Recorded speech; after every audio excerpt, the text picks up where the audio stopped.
বিভিন্ন জায়গায় প্রমোশন থেকে শুরু করে অগ্রগতিতে নাম কেটে দেওয়া হয়েছে, সেটি হচ্ছে এই বগুড়া জেলা। শুধুমাত্র নাম শুনেই বৈষম্যের শিকার হয়েছে, বঞ্চিত হয়েছে যেই জেলা ছিল, সেটি হচ্ছে এই বগুড়া জেলা। এই অভ্যুত্থান পরবর্তী শত শত ত্যাগের বিনিময়ে আজকে আমরা বগুড়া জেলায় দাঁড়িয়েছি যেই দাবিটি নিয়ে, সেটি হচ্ছে ওই খুনি ফ্যাসিস্ট হাসিনা এবং তার যে দল আওয়ামী লীগ, যেই দলের নেতৃত্বে আওয়ামী লীগ এবং হাসিনা তার আওয়ামী লীগ, যুবলীগ, ছাত্রলীগের সকল সন্ত্রাসীকে একসাথে নিয়ে বাংলাদেশে এমন একটি গণহত্যা হয়েছে।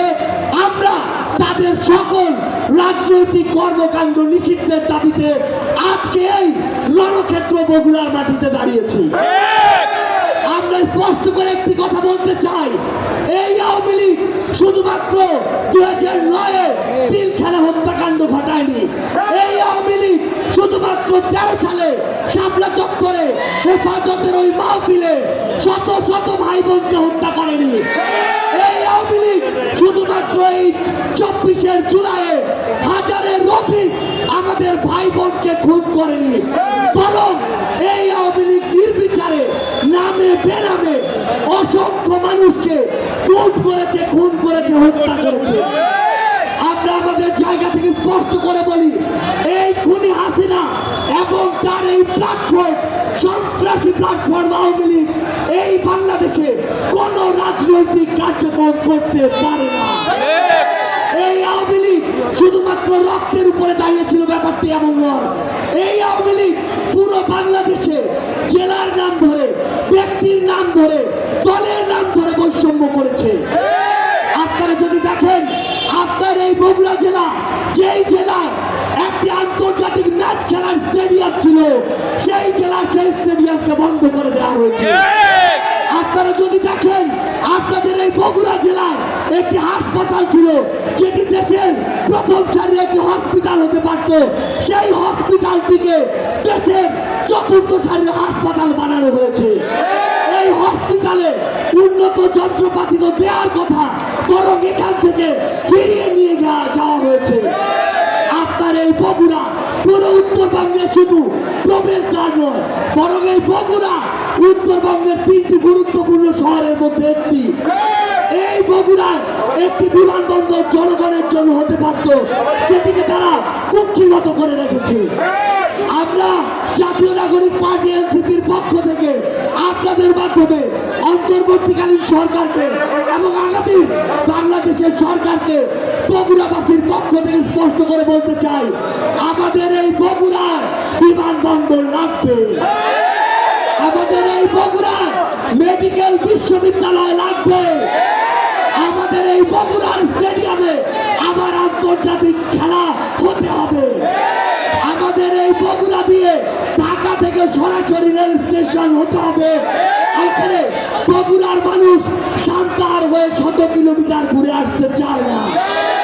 এই বগুড়ার যারা আওয়ামী লীগের দালাল ছিল, খুব ভালো করে জানেন, নাম হচ্ছে মাহমুদুর রহমান মিলন, আওয়ামী লীগের সভাপতির ছেলে।